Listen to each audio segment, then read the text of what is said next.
welcome to this thing. It's still technically a Christmas-themed episode because there's snow and it's fucking cold, and well, it's Siberia, so this is what it looks like pretty much almost all year round. I say it counts.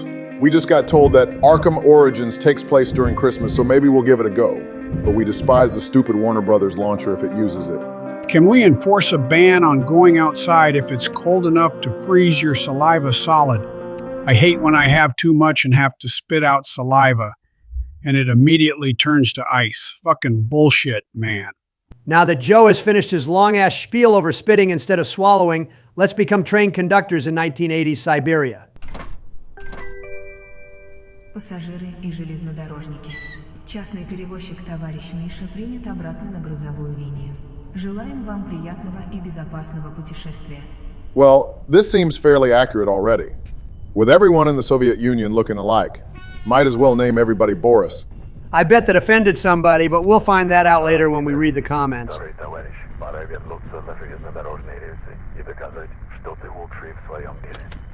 Но выполняя свои обязанности на железной дороге, ты одновременно будешь работать на себе в братву. Ты знаешь, что это непросто, но я обещаю, что тебе будут щедро платить за каждое выполненное задание. Вспомни, сколько времени у нас ушло на то, чтобы убедить директора заново оформить рецензию. Он сказал, что у него много заказов на перевозку по маршруту до Красноярска, и его нельзя подвести, иначе снова попадешь в ГУЛАГ. Прежде чем приступить к работе, вспомни, как управлять локомотивом. Could have been in an email, buddy. Could have been in an email. If emails even existed back then. The USSR wasn't really technologically advanced outside of doing dick measuring contests with warheads. Which, by the way, half of them likely don't work anymore and nobody wants to even touch 50 to 60-year-old waning junk. So if we get too lax and not pay attention to those bars, one could fill up and kill us. I love playing games that make you live on a timer. Sounds like every game with survival mechanics, though. You know Don's shtick where nothing's ever too good for him to consider being perfect. I used to consider McDonald's perfect until some bitch employee ratted on our newest folk hero. You want to give Mario a call to grant his brother a Christmas miracle? I'm not trusting this game since it's taking place during the USSR, especially in the frigid tundra. Well, a Russian's best friend is a vodka bottle. For both forgetting your sorrows and the fact that Russia was a hellhole to live in during this time, and it keeps you warmish. I know this is going to sound super stereotypical of me, but where are the Russian guns? Not even shoddily made pistols. Some half-beaten AK-47s? Nothing? Okay then. Well, apparently there's a mafia we have to obey in this game, so maybe we'll come across some of that stuff later. Considering this will likely only be one episode until whenever we decide to play this again, might not actually be using them unless people want to see this again. Trains, guns, mafia, USSR, who wouldn't want to see such? I guess things as a set piece. Would have been cool if we got Vladimir Putin to make an appearance, but he's in bed with Assad, either clapping cheeks or getting his ass pegged by his boy toys regime. Dude, the guy's name is Assad, you know? Ass, odd, he's definitely the bottom. Putin has so many people in his bedroom, from Kim Jong-un to Xi Jinping to Khamenei. He's the world's biggest playboy. Well, we've arrived to our home for the game, basically. I agreed to do the tutorial since I do not trust myself or either of you to know how to run these fucking things. It's not just push a lever and go forward and back. Well, I remember everything post-tutorial. Fucking that'll be a fucking sight to see. Meaning no, I likely will not and might pay the price. If we survive the first trip, I'll be happy.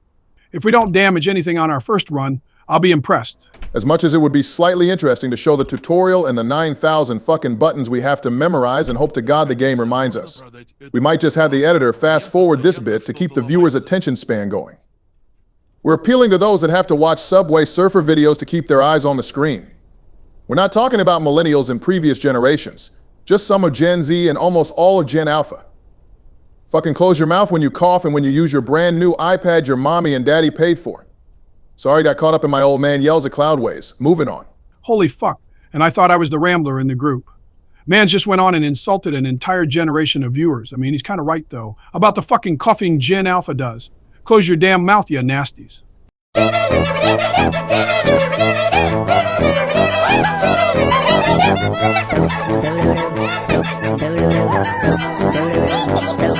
And with all that knowledge, that likely will be forgotten the next time we play this, we are officially moving.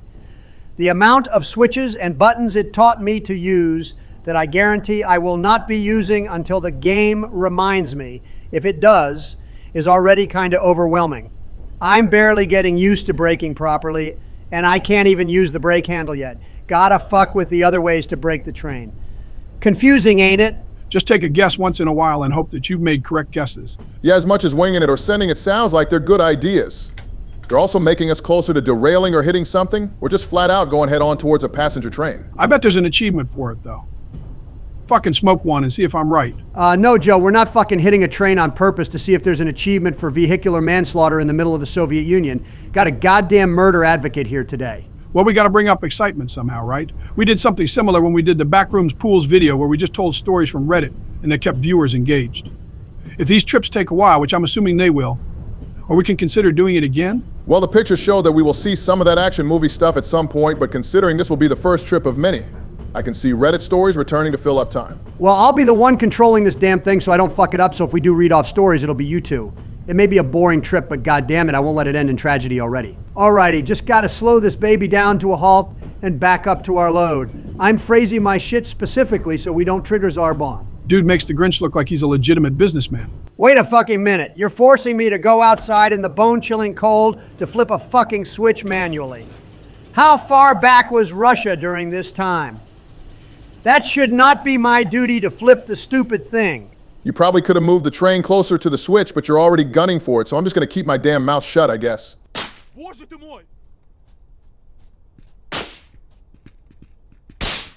It did. Did you just fucking kill someone, Donald? Oh, but ramming a train head-on towards another one is too much for you? Do as I say, not as I fucking do, I guess. Hold your fucking tongue there, Joe. I was only morbidly curious if I was able to kill non-hostile people. Just like seeing if a game is fall damage, you just never know, dude. I also wanted to see if there were achievements for killing people, friend or foe, so yeah. Oh, fuck you, game. Fuck you. Making me run back to the train I had to stop, but you told me to stop, fucking hell, man. You learned the error of your ways, young grasshopper. We haven't even begun the journey yet, and this is still fascinating to see how Don handles simulator games. The ones that work and don't suck or lag to shit. Well, if you haven't noticed, I can't tell what the little thing looked like for me to even see if I could even get close without going past it. Because everything I ice covered in fucking snow. If you haven't caught the fuck one yet. Donald going full Sopranos, there is something we don't see much of. And now we get to witness how fast Don can hook up train cars so we can be on our way for once. This is supposed to be hype, but I can't exactly hype up connecting cars together. It's as hype as Don wants it to be. Although from the looks of this, he's going to be super duper extra cautious to not damage shit. Anti-ramrod stuff is boring, man. I don't see either of you playing this game, so shut up and sit down. So much later that the old narrator got tired of waiting and they had to hire a new one. That took so long for you to do. I'm sure it would have been fine had you went faster than a fucking grandma, man. Hell, my grandma could come back to life and run around this entire hangar and bury herself before you hooked up. Осветите вагоны с углевной станции Новосибирск, главный на первом пути у 6-й платформы. Максимальное время перевозки. 1 час. I'm not that impatient, all right? Yeah, I want to get a move on as well, but I want to be sure I firmly grasp it before I am ready to go. You wouldn't understand. Resorting to SpongeBob one-liners to make your point, what it showed. Well, now that we've finally made the connection, I can release the brakes, or at least put them into the service position, and we should be on our way to whatever the next place is. I know it's Russian shit, but it's all gobbledygook to me. Not as bad as visiting China, Japan, or either Korean nations, though. I could go on, but we're veering into sensitive, possibly racial shit, so I'm just gonna be a good little Boy Scout and get this train a-moving. Not sure why we're not moving, but hey, we can start those Reddit stories at least. We're using Play HT for this, so we don't need to break off segments per 5,000 words cough. 11 labs, cough, cough. I mean, we might vary in quality depending on how long they are, so that's something to keep in mind. We're going to choose Christmas-related Reddit stories that could be sad, happy, funny, depressing, whatever it is. We're gonna read them for y'all for this long-ass trip. Hold on, I don't got my reading glasses with me. Pad out the video for me in the meantime. We're likely not gonna make the schedule since we had Friday the 13th last week, so fuck it, take your time, both of you. I just hope that whatever you pick won't put our people to sleep or get us struck down. Well, I guess I can start. This story is by Vanessa, L3000. When I was about 12, my parents got into a fight at one of those Christmas tree lots, and so it was decided that there would be no Christmas tree in our house that year. Then Christmas Eve rolls around and my dad, clearly upset that there is no tree, leaves the house around 2 p.m. We all know he is headed to the bar. No big deal. Except it starts to get late. We make ham and all the trimmings, wait until about 9 p.m., then eat. At 10 p.m., no dad. 11 p.m., no dad. My mom calls the bar to check on when he is coming home. They say he left hours ago. Seriously starting to worry that something horrible happened to my dad on Christmas. My mom decides to go look for him, while my brother, sister, and I try and get some sleep. Around midnight, we hear the garage door open, then horrible crunching sound. My brother, who at the time is around 6, starts yelling Santa and runs around the house. Not Santa, just Dad. Dad drags a sad-looking tree into the house. It's dropping pine needles everywhere. Branches broken all over it. Tries to set it up in our living room using a stand, but the base is too long. He goes to the garage and gets the rustiest-looking handsaw I've ever seen. Tries to cut the base, proceeds to almost sever 2 of his fingers. He is rushed to emergency room by my mom where they are able to reattach his fingers. Wake up Christmas morning to an almost naked tree propped against the wall and blood everywhere. Oh, and that horrible crunch I mentioned? He drove his car into the garage while the tree was strapped to the top. Breaking the garage door. Jesus fucking Christ, that man sounds to be either insane, stupid, or some mixture of the two. To be fair, it does sound like it's a Christmas with the cranks kind of scenario. Okay, I think I got a story now. This one is by Defrost Mode. I was just finishing having 2 weeks off from work to take care of all the kids' Christmas programs and so on while my wife took a trip to Hawaii. Do pictures at a wedding and visit her sister. She got back on the 23rd. We do all the family get-togethers and so on. Christmas Eve 2011. We get home from her brother's and she needs to go to work. I try to stay awake until she gets home. I end up falling asleep with a migraine. I wake up at 4:30 a.m. Christmas morning. Still clothed, on top of the blankets face down. I go use the restroom and assume she is asleep out in the living room because there were still some Christmas boxes sitting on her side of the bed. I move the boxes and go out to the living room to tell her she can come lay in the bed. She is nowhere to be found. I call her mom thinking they might still be working. Her mom tells me they were done at 11:30 p.m. I tell her she never made it home. We both go walking around town looking for her and the 8-degree Fahrenheit weather felt like negative 18 Fahrenheit with the wind chill. I get a call from her mom that she is on her way home and meet her there. Something seems off, but I ignore it because I don't want it to be true. She was with a friend that I didn't know she was friends with and lost track of time. Later in the day, I finally can't let it eat at me anymore and I ask the question, do you have feelings for XXXXXXE? What? What? I obviously heard her just fine. I was just blown away. I couldn't believe it. She repeats, I love him. I'm in love with him. TLDR wife cheated on me and decided to tell me Christmas Day. I bet that you would have given her clemency along with the 1,500 you're doing it for if she was guilty of something. I don't know about this one, Donnie. If you're gonna cheat, don't do it on a damn holiday full of happiness and cheer. It's not cool. Well, that's a story from both of you and we've barely gotten anywhere, but I don't really have another solution. I got another one. By the name of Stacy MS, my brother-in-law was fond of dating the worst women, and at the time he was dating this scam artist. Her MO was to tell people she was a former model and take their money for a portfolio and learning how to walk and such to break them into the business. We flew in a few days before Christmas and are poking around the local mall and brother-in-law disappears into a K jewelry my husband runs after him. We try to talk him out of proposing and we fail. On Christmas Day, he's writing a poem in the living room, writing a poem to his future fiancée. My father-in-law catches what is happening and sets down his wine glass and pours 1/4 of a gallon jug of wine into a Nalgene bottle and starts swigging. He decides it's not going to be enough to survive the day and breaks into a bottle of vodka and does at least 10 shots of vodka. As I stare at him in awe. We exchange presents, the scam artist finds her box, brother-in-law falls to one knee and proposes. She accepts. Father-in-law is trying to be nice and he invites us all to stand in a circle and say something nice to the lovebirds. We all say some sweet bullshit about them having a long and happy life together. Father-in-law is getting progressively drunk as each relative around the circle speaks, each shot hitting him like a bullet. Finally, his turn to speak and he announces, I hope Tracy doesn't fuck this one up, and then swallowed the remains of the Nalgene bottle. We all stood there in awe. The only time I felt more embarrassed for someone else on Christmas was when my mom was apologizing to the neighbor after my autistic sister stole their pot roast. Why is it almost always goddamn in-laws? It's like they have a hidden implant inserted into their brains that activates when around others. And you wonder why so many movies tend to mock or make in-laws insignificant or look stupid. Ah shit, gotta lower the pantographs. I'm glad that the buttons are labeled when I hover over them or I'd never fucking know what they were.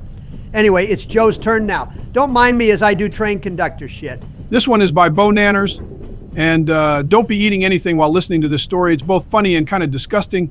Listener discretion is advised. It wasn't funny at the time, but now it's hilarious and will forever be known as the Christmas surprise. So let me set the stage real quick. My family always goes to Christmas Eve Mass. Then we come home and we exchange our Secret Santa gifts between siblings. It's tradition at this point. There were a lot of us, my two sisters, my brother, my parents, my grandparents, and my sister's fiance, so we were in multiple cars. Mass had ended, and I left with my oldest sister and her fiance go back home. The others were several minutes behind us. Another important thing, we had two small dogs, a Chihuahua and a Chihuahua Terrier mix that we put in small cages when we leave the house. So my sister, her fiance, and I get back home, and as soon as we walk in the door, we were just bombarded with the smell of hot diarrhea. It was so pungent that my eyes were watering. Definitely in my top 10 worst things I've ever smelled. I have no idea how long that diarrhea was just sitting there, but it was long enough that the entire house smelled like shit. It felt like we were choking on it, and I could practically taste it. So my sister, her fiance, and I are just yelling and freaking out at the smell. The house alarm is going off, and the dogs are barking to be let out of their cages like they always do when they know we've just gotten home. So I go over to their cages, and obviously the smell is getting so much worse the closer I get to the source. I let the Chihuahua Terrier mix out of his cage first, because he was completely clean. The Chihuahua, on the other hand, well, he didn't just poop in his cage. He had a full-blown diarrhea shit explosion. His doggy bed was soaked with shit. It had leaked out onto the hardwood floors. It had exploded out onto the walls. This small white Chihuahua had practically rolled in it. He's sopping wet, and all his fur is stained brown. So he's sitting there barking at me and wiggling like crazy, flinging shit everywhere because he wants to be let out of his cage. And I'm just sitting there in my dress and heels, trying not to throw up, and trying to figure out how I can let him out of his cage without letting him drag liquid shit all over the house and furniture. My sister finally goes to the back door, starts yelling, "Potty, gotta go potty," since that's our dog's cues to go outside. Luckily, the little poo mop went straight out the door, so he didn't drag shit all over the place. Слушай внимательно. Настало время выполнить твое первое задание. Нашему положению угрожают враждебные группировки. Мы должны показать им, что ради защиты наших интересов мы пойдем на все и прибегнем к самым решительным мерам. Ближайший железнодорожный мост – ключевой пункт для логистики дзержинской группировки. Через него идет контрабанда оружия, наркотиков, денег. Все идет через этот пункт. Если мы его разрушим, это нанесет им сильнейший удар. Мы парализуем их действия и лишим возможности влиять на ситуацию. Я верю, что ты делаешь все необходимое, чтобы достичь наших целей. Жди дальнейших указаний. Sorry for cutting you off, Joe. I wanted to hear what the guy had to say. And it looks like we got a bridge to destroy. Not that I care, but I'd rather not be on the mafia's bad side for now. Continue with the diarrhea exploding Chihuahua. There were just a few drops in a straight trail to the back door, so it could have been much worse. But the cage, the floor, and the wall are still a fucking mess. If you've ever seen the scene from Bad Grandpa, where he sharts on the wall, then you can picture exactly what kind of mess I'm staring at. Except this one wasn't a prank, it was actual shit. All over the walls.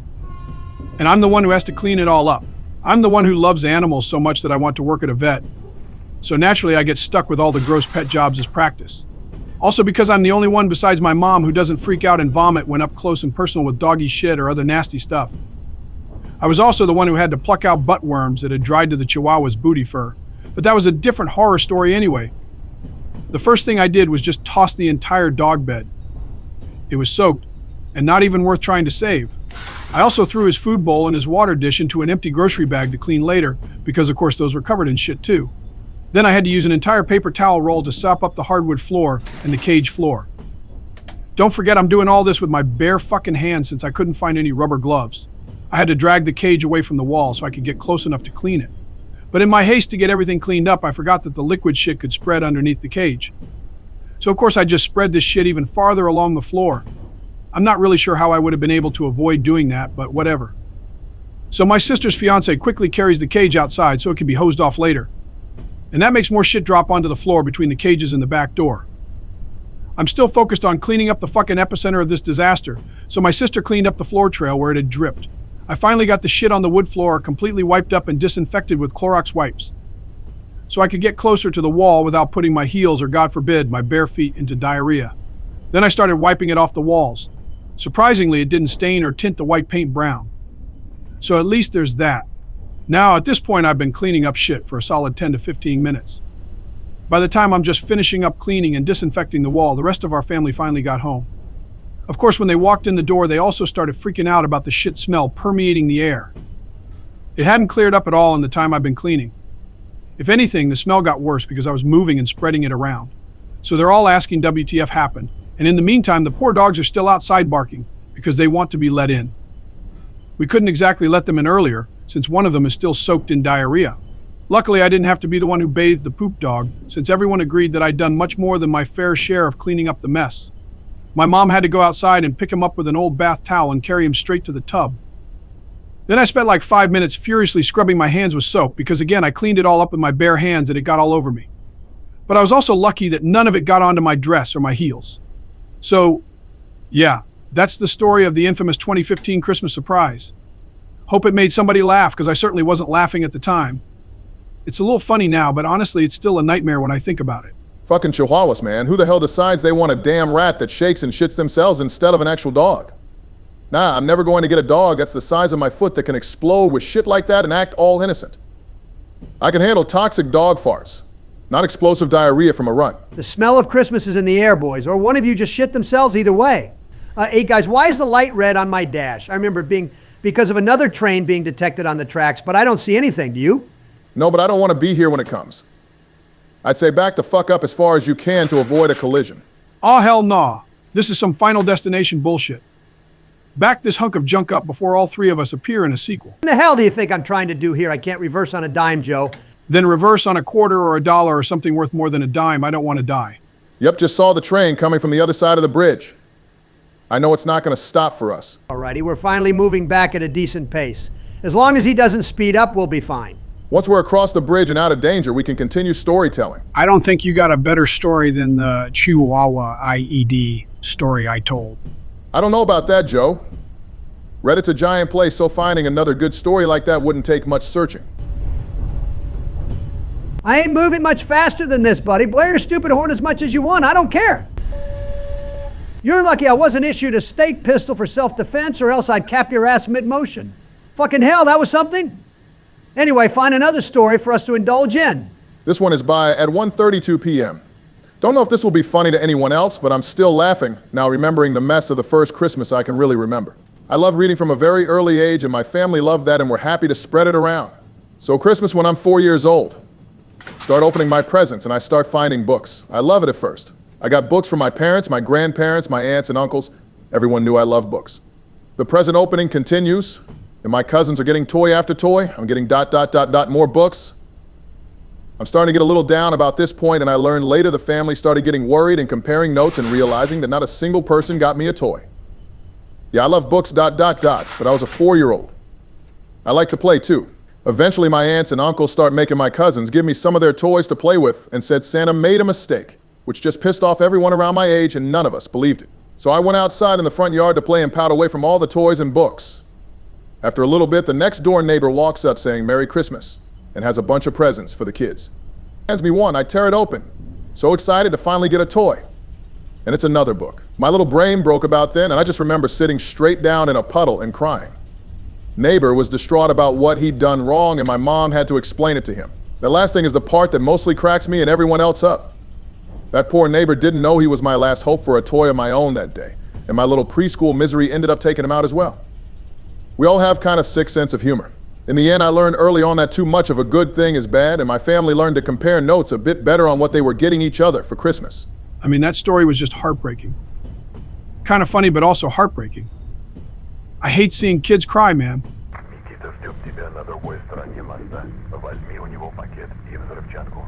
Well, it looks like we'll be meeting Nikita at the other end of the bridge.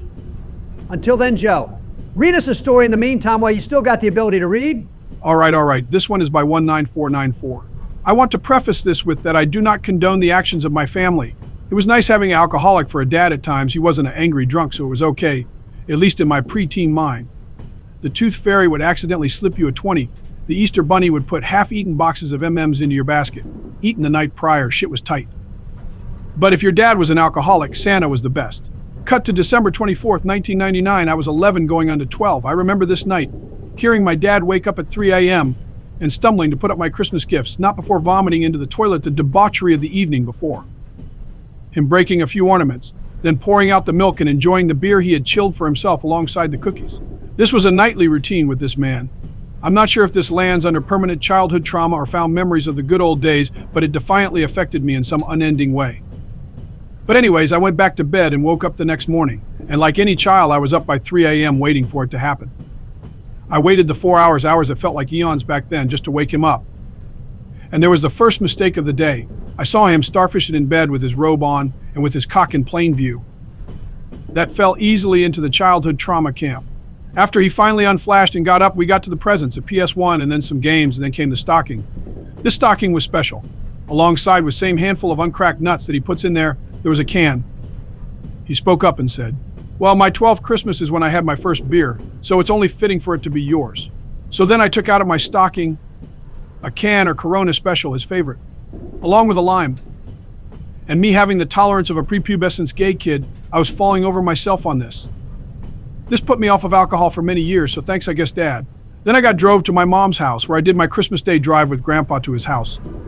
These drives really built my character. He taught me how to be useful and resourceful, how to be respectful to earth and unto others, and how to find reasons to keep going in day-to-day life. My grandfather was a Vietnam vet. And the real type of Vietnam vet, not the dude who got kicked out of basic and talks about how strong and brave he was, but the dude who was a tunnel rat and has so permanently traumatized that he won't bring up anything besides, "Yeah, I went there."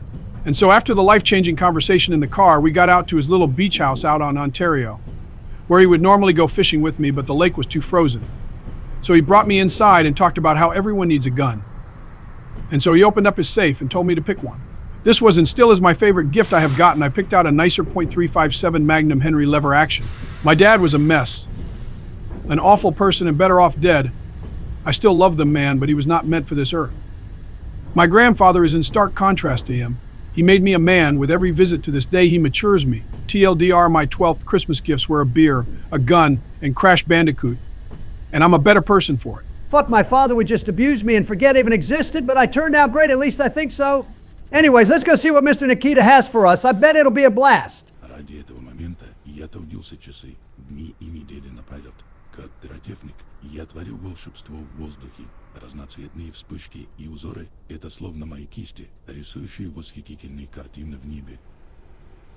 I followed none of that. Mind giving me your package? Я ухожу отсюда. Я всегда должен действовать профессионально и заботиться о безопасности. Заложи взрывчатку на мосту. Только смотри, не взорви при этом свой поезд.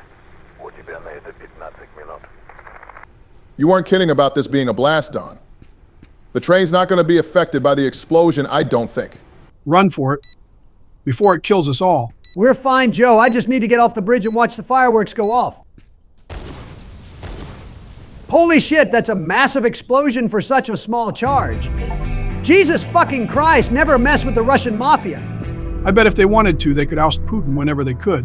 If Wagner could reach Moscow fairly easily, they could as well. Yes, let's just appoint a crime syndicate to run a country. It didn't work well for Al Capone in Chicago, and it wouldn't work much better on a countrywide scale. Передай его Борису. Это ученик Никиты. Он ждет тебя в здании вокзала Новосибирск главный. На это у тебя 1 час 15 минут. Another timer on top of a timer. I get this is a game full of trains and getting to destinations on time, but I'm starting to get annoyed with additional timers. Can someone silence that stupid-ass tea kettle? It's goddamn annoying. I think that's supposed to be the red button he has to push every 10 minutes, so he doesn't bore himself to sleep. Train life is draining, man. That sounds correct, Obama. We're a little over halfway to the station, so it's up to you two if you want to continue storytelling or we just cut to the station where I detach the trailers. Before long, we're going to transition into an AI reading channel if we do this every so often. I'm perfectly fine with cutting ahead to the end. I mean, not to sound like we don't want to read more stories today, but we've already missed the scheduled upload time from last week. We got to put stuff out to fill the month up. Well, this is a democratic country outside of the game, so majority rules. Well, I'm in the marked area, but is it going to turn a different color to tell me when to stop? Or do I just stop if I'm within the red rectangle? Some direction would be fucking nice. If it were me, I'd just park it within the rectangle so the game shouldn't, in theory, yell at you. Can't get mad for info it hasn't provided you, Donnie. Sounds good to me. See, yeah, when we're parked, I'm calling this good enough. No indicator telling me I'm in the right spot or not. Or I guess the game won't tell me until I'm out of the fucking front cabin for it to tell me to detach the cars with the damn coupler lever. Wonderful fucking stupid shit. You got to be psychic with these games with overcomplicated controls and mechanics. Running a train is hard, but it shouldn't be this intensive already. No, I'm not running back into the front cab to hit the stupid attention button again. I got a package to deliver to Boris, and that's that. Seems pretty quiet for a train station, don't you think? It's not Moscow, sure, but you'd at least hear some chatter and people walking around, no? Интересно, что же в этих чертежах? Дайте мне пакет. Dude, I don't give a shit. Take the package from me so I can quit. Я очень люблю изучать новое и пополнять свои знания. Я уверен, что эти материалы помогут мне улучшить результаты. Hey, fuck this shit, I'm jerking off.